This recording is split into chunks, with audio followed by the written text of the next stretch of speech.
Hi friends, welcome back to நம்ம channel. So இப்போது நிறைய பேர் பேசுகிறது கேட்டிருப்போம்.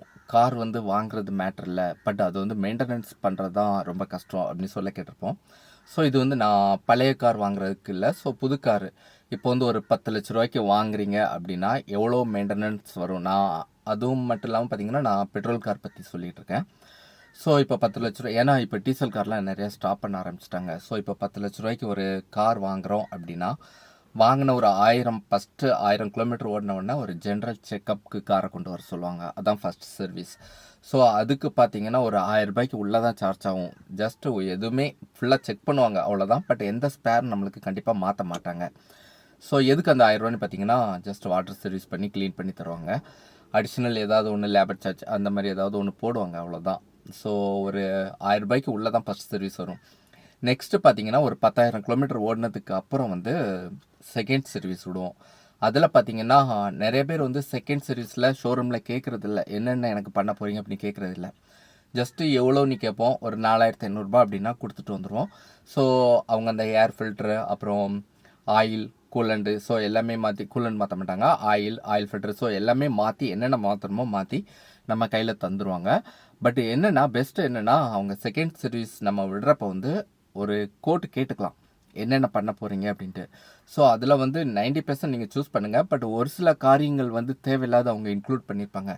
ஸோ இப்போ எனக்கு பார்த்தீங்கன்னா ஏசி டிஸ்இன்ஃபெக்டன்ட் அப்படின்னு சொல்லி அந்த ஏசி வெண்டில் ஒரு ஸ்ப்ரே அடித்தாங்க. அதுக்கு ஒரு 500 சார்ஜ் பண்ணாங்க. அதெல்லாம் பார்த்தீங்கன்னா அந்த ஸ்ப்ரே பாட்டிலே பார்த்தீங்கன்னா ஒரு 300-400 தான் இருக்கும், அதுக்கு மேலே இருக்க வாய்ப்பே இல்லை. பட் 2 டைம் ப்ரெஸ் பண்ணாங்க. அது என்னென்னா அந்த ஏசி உள்ள ஏதாவது டஸ்ட் நம்மளுக்கு ஹோல்டு, ஜலதோஷம் அந்த மாதிரி சின்ன சின்ன இன்ஃபெக்ஷன் பிடிக்காமல் இருக்கும் அப்படின்னாங்க. அது நம்மளுக்கு தேவையே இல்லை. ஸோ நான் 4000 முடிக்க வேண்டிய காஸ்ட் ஒரு 4500 அந்த மாதிரி போயிடுச்சு. ஸோ என்னென்னா ஜஸ்ட்டு 1 இயர் எனக்கு மெயின்டெனன்ஸ் காஸ்ட் பார்த்தீங்கன்னா இந்த 4000 அப்படின்னு மட்டும் சொல்ல முடியாது. அது போக எப்படின்னு பார்த்தீங்கன்னா நம்ம ஒரு 3 மாதம் 4 மாதத்துக்கு ஒரு திருப்பு காரை வெளியே சர்வீஸ், வாட்டர் சர்வீஸ் விட்டே ஆகணும். அதுக்கு ஒரு 500 வச்சுக்கோங்களேன். ஸோ ஒரு 4 வாட்டி விட்டால் கண்டிப்பாக ஒரு 2000 அந்த மாதிரி வரும். அதாவது நம்ம கார் கிளீனிங் மெயின்டெனன்ஸ்க்கு கண்டிப்பாக ஒரு 2000 3000 கண்டிப்பாக செலவு பண்ணியே ஆகணும். அப்படி பண்ணால் தான் அது நீட்டாக இருக்கும். ஸோ 4000 + 3000 பார்த்தீங்கன்னா 7000 மேக்ஸிமம் இவ்வளவு தான் வரும் ஃபஸ்ட் இயரில். அதுக்கு மேலே நீங்கள் ஓன் டேமேஜ் ஏதாவது பண்ணால், இப்போ பார்த்தீங்கன்னா எனக்கு கல் குத்தி டயர் போயிடுச்சு. ஸோ டயர் 5000 மாற்றினேன். ஸோ எனக்கு பார்த்தீங்கன்னா கிட்டத்தட்ட 10, 11. ஸோ அதிகபட்சம் பார்த்தீங்கன்னா நீங்கள் புது கார் எடுத்திங்கன்னா மந்த்லி 1000 உள்ளே தான் உங்களுக்கு மெயின்டெனன்ஸ் வரும், அதாவது ஃபஸ்ட் இயரில். இதே பார்த்தீங்கன்னா ஒரு தேர்ட் சர்வீஸில் பார்த்தீங்கன்னா அதோட கூட கொஞ்சம் கூடும். அடிஷ்னலாக வேறு ஏதாவது சின்ன சின்ன பார்ட்ஸ் முக்கியமானது மாற்றுவாங்க. கண்டிப்பாக தேர்ட் சர்வீஸ் போகிறப்ப ஸோ என்னென்ன பண்ண போகிறீங்கன்னு கேளுங்க. அதில் ரொம்ப தேவையில்லாத விஷயம் இருந்தால் அதை மட்டும் கட் பண்ணிட்டு அவங்க என்னென்ன மாற்ற சொல்கிறாங்களோ, என்னென்ன ஸ்பேர் மாற்ற சொல்கிறாங்களோ, ஸோ அதை 100% நீங்கள் மாற்றுங்க. மாற்றினா அது நம்மளுக்கு சேஃபு.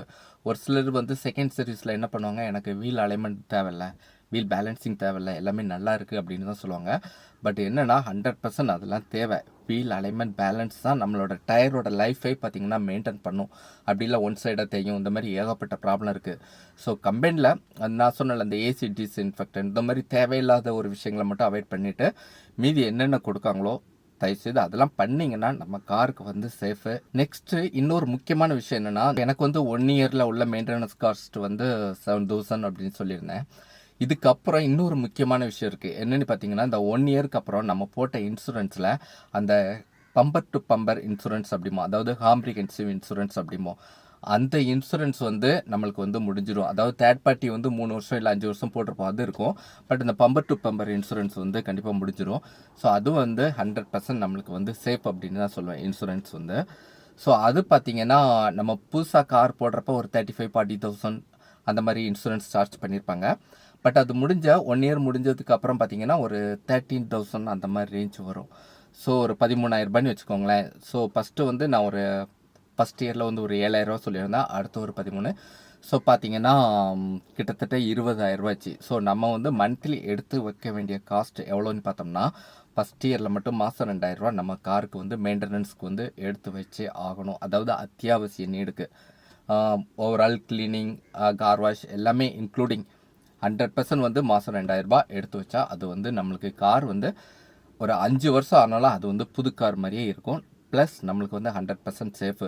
நம்ம வந்து அங்கே டேமேஜ் ஆகுது, இங்கே டேமேஜ் ஆகுது, ஸ்க்ராட்ச் ஆகுது, இதை பற்றிலாம் நம்ம வந்து கவலைப்படையே தேவையில்ல. ஸோ ஃபைனலாக பார்த்தோம்னா, நம்ம புது கார் வாங்கிட்டீங்க அப்படின்னா மந்த்லி ஒரு 2000 வந்து நீங்கள் எடுத்து வச்சுக்கிட்டா, மெயின்டெனன்ஸ்க்கு வந்து எடுத்து வச்சுட்டா 100% உங்களுக்கு சேஃபு. ஸோ அதுக்கு மேலே வந்து எனக்கு வந்து ஹெட்லைட் பவர் பத்தலை, நான் அது மாற்ற போகிறேன், அப்படி இல்லை ஹாரன் பத்தலை அது மாற்ற போகிறேன், அப்படி இல்லை என் காரை கொஞ்சம் லைட்டிங்லாம் போட்டு ஆல்ட்ரேஷன் பண்ண போகிறேன், இல்லை ஃப்ளோர் மேட் வந்து நான் கொஞ்சம் ஹையாக பண்ண போகிறேன், அந்த மாதிரி நீங்கள் இது பண்ணால் அது வந்து எக்ஸ்ட்ரா, அதை சொல்லலை.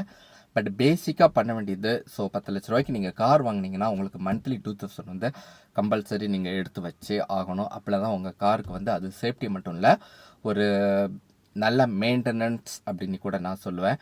ஒரு 5 வருஷம் ஆனாலும் உங்கள் காருக்கு வந்து அது பார்க்க புது கார் மாதிரி இருக்கும். அது வந்து 100% ஒர்த். ஓகே ஃப்ரெண்ட்ஸ், மீண்டும் அடுத்த ஒரு நல்ல வீடியோவில் உங்களை மீட் பண்ணுறேன். அது வரைக்கும் ஸ்டே பிளஸ்ட்.